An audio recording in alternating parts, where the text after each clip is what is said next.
Did you know that beneath the swirling waters of the Mediterranean lies a city that was once the grandest port of the ancient world, its splendor now hidden beneath the waves? Today, we're diving deep into the mysterious and captivating world of Thonis Heracleion, Egypt's sunken city. Through its rise and fall, from being an emblem of prosperity to a submerged testament of time, Thonis Heracleion whispers tales that challenge our understanding of history, culture, and human achievement. So let's embark on this journey where we'll not only unmask the past, but also explore how the future of archaeological exploration is set to unfold. Today we're diving deep into the story of Thonis Heracleion, a city that once stood proud but now resides beneath the waves. But what if I told you that this submerged city was once one of the grandest in the world? Yes, let's rewind back a few millennia to the days when Thonis Heracleion was at its peak. In the time of its glory, around the 8th to the 2nd century BCE, Thonis Heracleion wasn't just a city. It was one of Egypt's most important commercial hubs and port of entry for trade with the Mediterranean. This wasn't just a backwater outpost, it was a bustling, vibrant city filled with grand temples, trading posts and residential areas. Picture this: giant statues of pharaohs and gods adorning the public spaces, stately stone steles inscribed with royal decrees, vessels filled with goods from Greece and beyond arriving at the city's harbor, priests performing religious rituals at grand temples like the one dedicated to the god Amun-Gereb, the supreme god of the Egyptians at the time. In many ways, Thonis Heracleion was a microcosm of the ancient world's interconnectivity. The city's strategic position near the mouth of the Nile made it a key trading hub between the Mediterranean and the Nile Delta. This wasn't just a place where goods were exchanged, it was a place where cultures, ideas, and traditions intermingled. But it wasn't just about trade. Thonis Heracleion also had a spiritual significance. According to Herodotus, the city was where the hero Heracles first set foot on Egypt, and where Helen of Troy and her lover Paris sought refuge. This added a layer of myth and legend to the city's bustling trade and vibrant life. And while this paints a vivid picture of a thriving city, all this grandeur, all these tales and legends, all these monuments to human achievement would eventually sink beneath the waves. But what happened? Why did such a vital city disappear from history only to be discovered underwater centuries later? But how does a city go from being one of the most influential in the ancient world to resting beneath the sea? Well, as they say, nothing lasts forever. When Thonis Heracleion fell, it was quite literally, but why? What caused this great city to disappear into the depths of the Mediterranean? The answer, as is often the case, lies in a combination of natural and human-induced factors. Researchers believe that the city's downfall was mainly due to geological and climatic changes. Thonis Heracleion was built on the Nile Delta's unstable sediments, which are vulnerable to liquefaction. This process turns seemingly solid ground into a flowing liquid state, a bit like quicksand. Now imagine large buildings, statues, and a growing population pressing down on this land. Meanwhile, the sea level was rising, not rapidly but consistently year after year. The combined weight and geological instability were ticking time bombs. Now, add to this some catastrophic natural events. It's believed that a series of earth tremors and tsunamis hit the region around the time of Thonis Heracleion's decline. Gradually, over decades or perhaps a few short centuries, the city began sinking into the sea, buildings collapsed, streets flooded, and, bit by bit, Thonis Heracleion was claimed by the Mediterranean. But here's the twist: while the city was slowly sinking, people didn't just abandon it. The inhabitants tried to adapt, to build over the sinking ruins, to keep their city alive. But ultimately, nature had the final say. By the end of the 2nd century BCE, most of Thonis Heracleion had sunk beneath the sea. Alexandria, another city founded by Alexander the Great, took over as Egypt's premier port, and Thonis Heracleion gradually faded from collective memory. It wasn't until the beginning of the 21st century that the submerged city was rediscovered and brought back into the limelight, a tale we will explore in our next segment. It's easy to forget, but our past is always beneath our feet and sometimes beneath the waves. The city of Thonis Heracleion disappeared from our collective memory until the turn of the 21st century, when our narrative takes an exciting turn. We transition from history to a more modern tale of adventure and rediscovery, similar to an Indiana Jones movie but underwater. Enter French underwater archaeologist Frank Gaudiot. In 2000, Gaudiot, supported by his team from the European Institute for Underwater Archaeology, embarked on an expedition to unravel a mystery that had remained unsolved for centuries. Armed with ancient texts and cutting-edge technology, Gaudio searched the seabed of Abukir Bay off the coast of Egypt. What he discovered was beyond anyone's wildest dreams. Over the course of many years, his team methodically uncovered the remnants of Thonis Heraclean. Giant statues, gold coins, stelae inscribed with ancient Greek and Egyptian scripts, pottery, jewelry, and even shipwrecks emerged from the silt-covered seabed. But perhaps the most significant find was a huge stone slab known as the Decree of Sais, which helped to confirm beyond doubt that this was indeed the lost city of Thonis Heraclean. But imagine the difficulty of this task. Imagine being an archaeologist, but your work site is under several meters of water, and your historical treasures are buried under centuries of silt and sediment. It's a painstaking process, moving centimeter by centimeter, careful not to destroy the fragile relics of the past. Every object brought to the surface was meticulously documented and conserved. Many of these artifacts are now exhibited in museums around the world, providing us with a tangible connection to this lost city and its intriguing past. It's incredible to think that a city once so vibrant and influential could be forgotten, only to be rediscovered millennia later. Now let's venture a little deeper into the world of underwater archaeology, which plays a crucial role in unlocking the mysteries of submerged cities like Thonis Heraclean. This is no easy task, mind you. In fact, the challenges of underwater archaeology are as deep and complex as the oceans themselves. Firstly, we have the obstacle of depth. The deeper an archaeological site, the greater the pressure, the colder the temperature, and the darker it gets. These harsh conditions limit the amount of time divers can spend underwater and impair their ability to see and move, thus complicating excavation efforts. Then there's the issue of sediment. Over centuries, sunken cities become buried under layers of sand and silt, obscuring them from view. Unlike digging on land, removing sediment underwater creates clouds of debris that reduce visibility and can potentially damage delicate artifacts. Furthermore, marine archaeology demands a comprehensive and interdisciplinary approach, combining the principles of archaeology, oceanography, marine biology, and engineering, among others.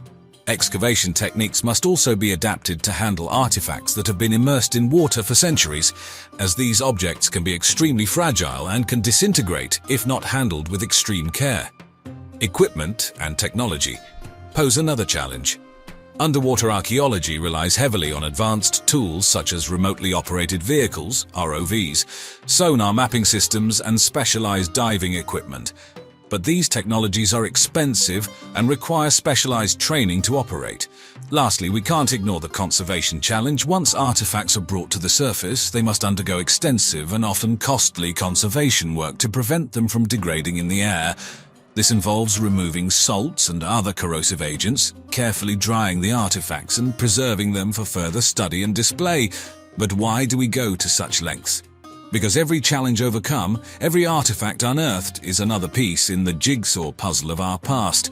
And as we've seen with the discovery and ongoing exploration of Thonis Heraclean, the results can be astonishing, opening up new windows into ancient civilizations and their untold stories. In the end, despite all the hardships and complexities, the quest to unravel the mysteries hidden beneath the waves continues.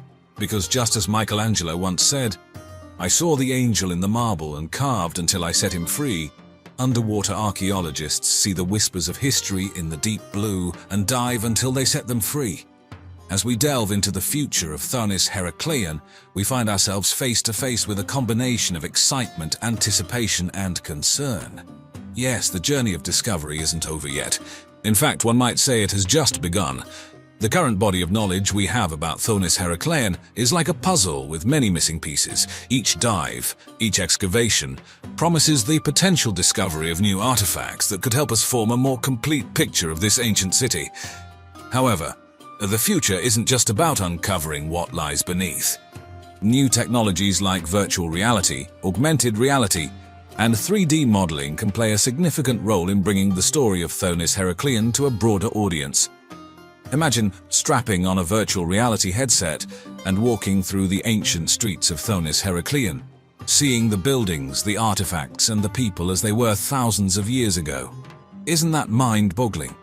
Yet, While we dream of digital recreations and archaeological revelations, there is an urgent concern that looms large: the threat of climate change. Rising sea levels, warming oceans, and extreme weather events pose serious risks to underwater archaeological sites. These impacts can accelerate the degradation of artifacts and structures, and even make some sites inaccessible for study. This urgency further underlines the need for continued exploration and preservation efforts.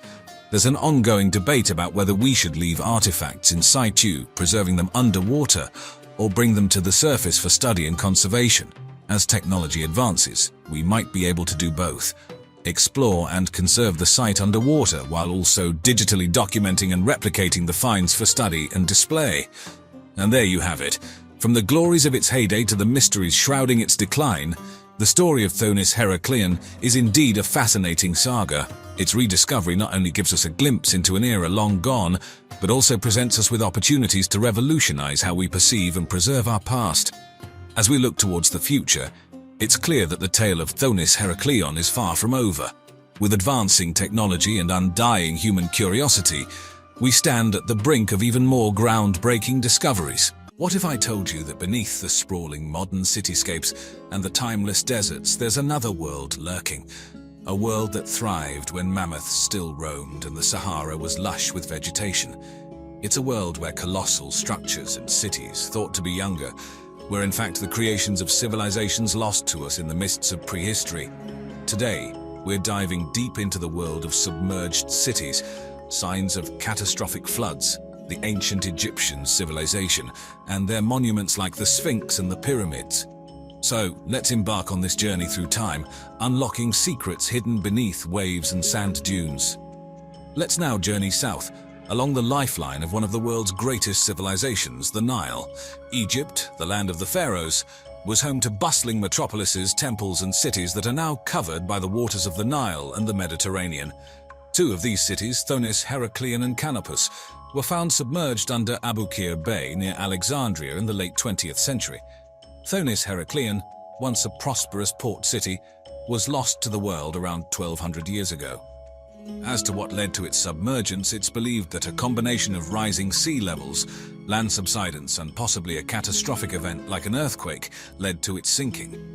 Imagine walking down the streets of this city, once populated by thousands, now silent except for the occasional sound of aquatic life. The city was discovered in 2000 by a team led by French underwater archaeologist Frank Gaudiot.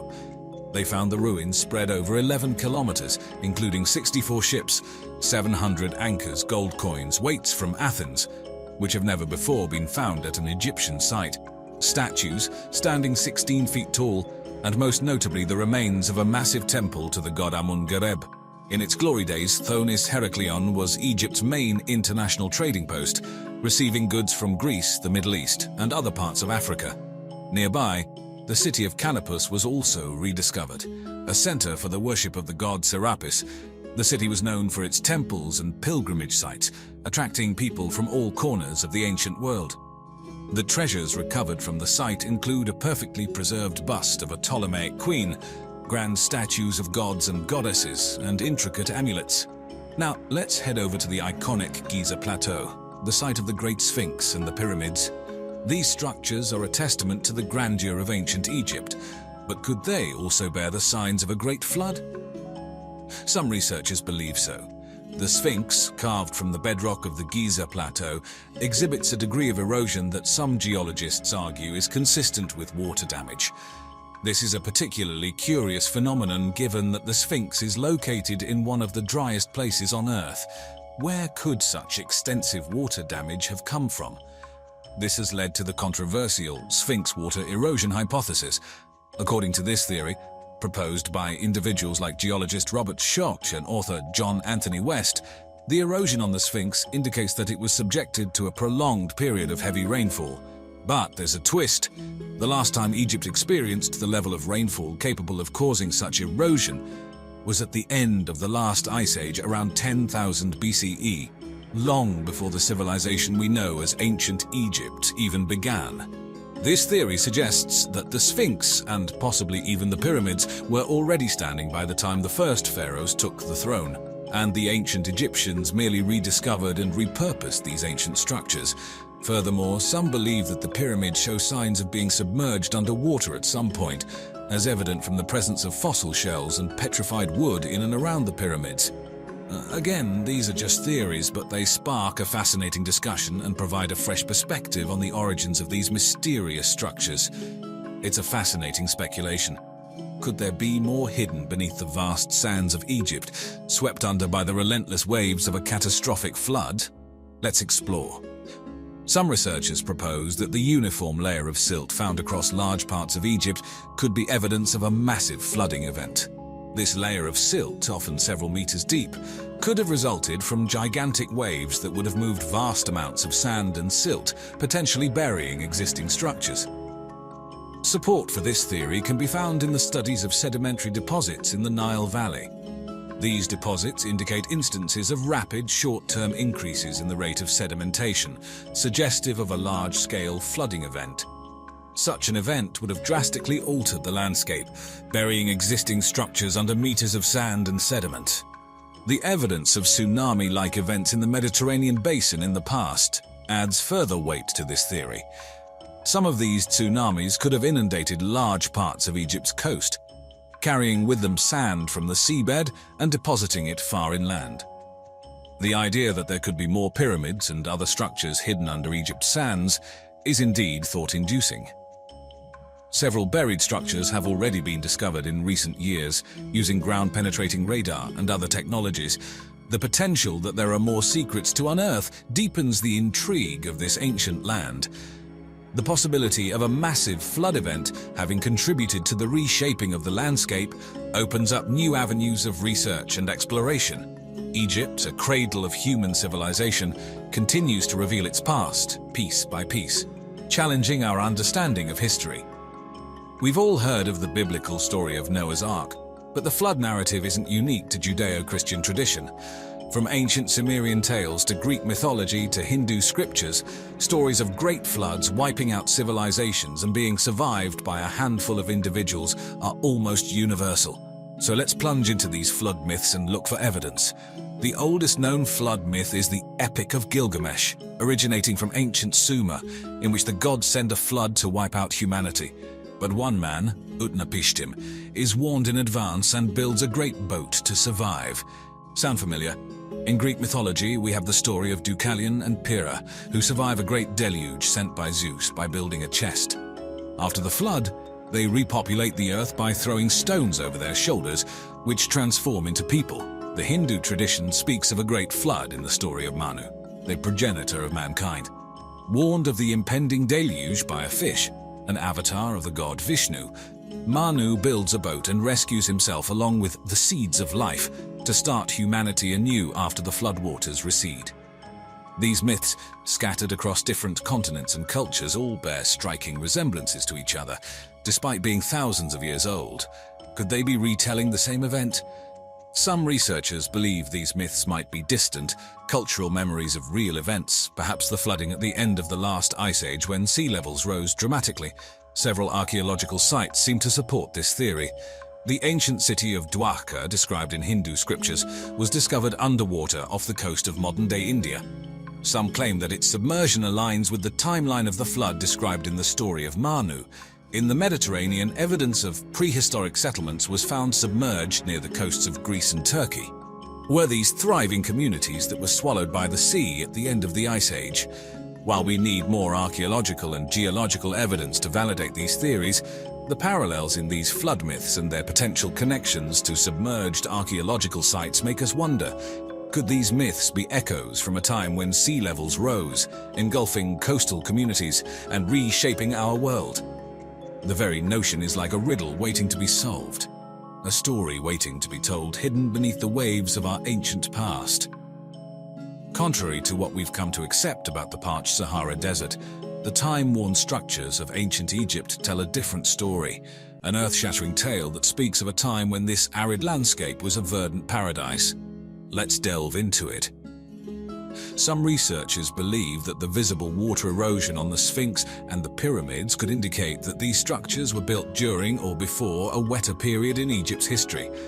The theory hinges on the existence of unmistakable signs of water erosion, particularly on the Great Sphinx. These erosion patterns do not match the patterns seen on structures known to be built in the dry climate of the last few thousand years. Water erosion on the Sphinx and the pyramids is more consistent with the erosion caused by heavy rainfall than by windsand erosion. Rainfall of such a magnitude hasn't been seen in the region for many thousands of years, predating the conventional timeline of the Sphinx and the pyramids. This theory has led some to speculate that the Sphinx and the pyramids were constructed during the last humid period in the Sahara, known as the African Humid Period, which ended around 5000 BC. That's several millennia before the accepted timeline for the construction of these monuments. If the water erosion theory is correct, it could radically change our understanding of Egypt's history. A lush, green Egypt, with rivers and forests where we now find sand, dramatically changes the backdrop against which we picture these ancient civilizations. It also paints a vivid picture of how drastically our planet's climate can change over long periods. Ancient Egypt's pyramids continue to draw us in with their grandeur and their complex symbolism. Yet the pyramids might not be the sole achievement of the ancient Egyptians we know today. In fact, some theories suggest that they were built by an even older, pre-dynastic civilization, and the Egyptians merely moved in after a catastrophic flood. Egyptology traditionally holds that the pyramids were built around 2600 BCE, primarily as tombs for pharaohs. Yet, some theorists argue that there is evidence to suggest that the pyramids, specifically the Great Pyramid of Giza, were built by a technologically advanced civilization that predates the Egyptians. Architectural elements, such as the precise alignment of the pyramids to true north, their sophisticated understanding of mathematics and geometry, and the construction technique used in building these massive structures, all seem to suggest a level of knowledge that was quite advanced for the time. The Sphinx also adds to this theory.